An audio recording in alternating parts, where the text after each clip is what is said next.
Howdy, my name is Jeff Wiegert. I'm on faculty at Texas A&M University, where I have swine teaching and extension responsibilities. I did my PhD at NC State from 2015 through 2019 under Dr. Mark Knauer.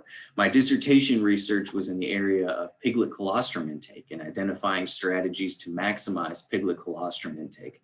What I'll be discussing here in this video is simply the value that piglet colostrum intake brings, not just for litter throughput, but also lifetime pig performance.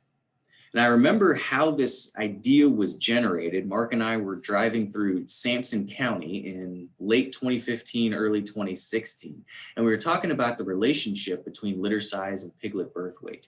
We know that there's a negative correlation between those two traits. As litter size increases, the average birth weight of the pigs in that litter is going to decrease.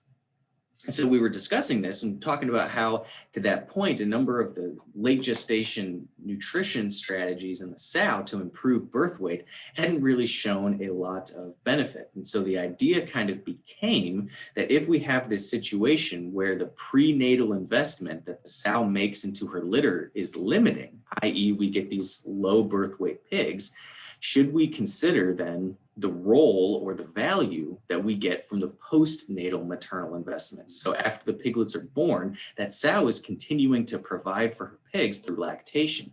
Is there an avenue or an opportunity to be maximizing piglet viability through colostrum intake? And very briefly, I'm going to define what colostrum is. There's generally pretty good agreement about the definition of this term, but you will find some disagreement out there in the literature. We can define colostrum by its nutrient composition. And so what I've provided on the graph here in the lower left-hand side of the screen is the three major macronutrients of sow colostrum and milk. We've got protein in the triangles, fat in the open circles, lactose in the dark squares. Everything from 0 to 24 hours post-farrowing, you can see that protein is the major macronutrient component. So that's what we can term colostrum. At 24 hours and then extending all the way out through the remainder of lactation, fat is the primary nutrient component. And so everything up to 24 hours post-farrowing is colostrum. Everything after that is milk. What colostrum provides for baby pigs is pretty much everything. Depending on who you're talking to, colostrum is either the elixir of life or manna from heaven. Colostrum is providing that piglet with energy for thermoregulation and heat generation. It's providing antibodies through passive immune transfer. It's even providing bioactive molecules that can contribute to organ development. And what we learned in the studies, and here we've got about 300 sows represented, but each litter from a sow is represented by a circle on the graph. We have piglet colostrum intake on the x-axis and litter pre-weaning survival on the y. What we learned is that as piglet colostrum intake increases, the percent pre-weaning survival also increases. There's a lot of variation there, but it's a really strong trend. So greater colostrum intake is going to improve litter pre-weaning survival. It's also going to improve the number of pigs weaned. And I don't have this represented graphically, but it also improves weaning weight. So that's all the good things that happen from greater colostrum intake up to weaning. We also did an experiment following these pigs and finishing to determine if lifetime performance benefits persisted. So we did a 2x2 factorial experiment during finishing with just under 450 pigs. So the variables were birth weight, high versus low, and colostrum intake, again, high versus low. These pigs were on test from 74 days of age out through a 250-pound off test. And we've got 4 different traits represented in the graph on the left-hand side of the, graphically on the left-hand side of the screen. Starting in the top left-hand corner, average daily gain, then moving clockwise, average daily feed intake, days to market, and feed efficiency. The treatments moving across the x-axis are low birth weight with low versus high colostrum intake, and then high birth weight, again, low versus high colostrum intake. And where I want to direct your attention, we don't have enough time to walk through each of these, each single trait.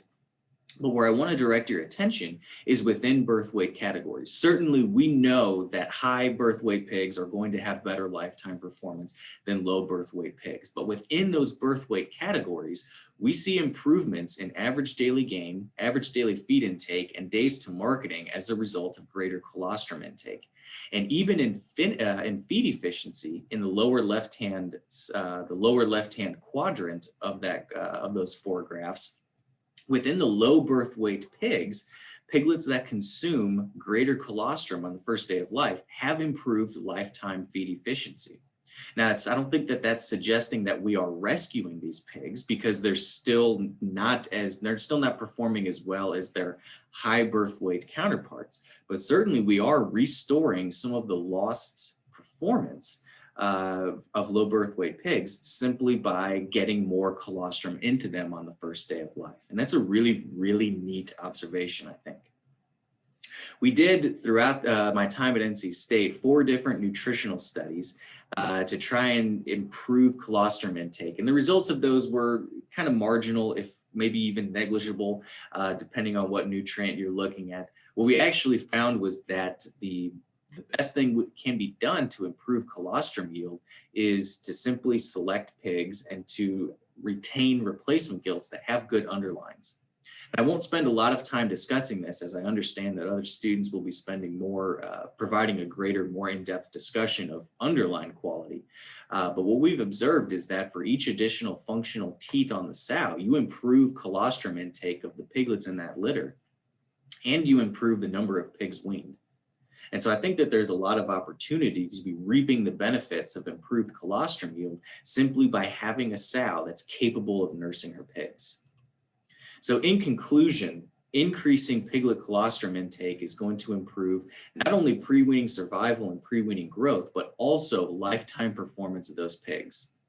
I also need to acknowledge the NC Pork Council for providing funding for some of these studies, as well as the research crew at the NCDA Tidewater Research Station in Plymouth, North Carolina. You can take it from me, you won't find a better crew on either side of the Mississippi, trust me. I've included my email address here on the screen. Certainly more than happy to continue this discussion with anybody that's interested. I'll look forward to carrying on the conversation with you then. Thanks for the time. I've really appreciated it. Take care.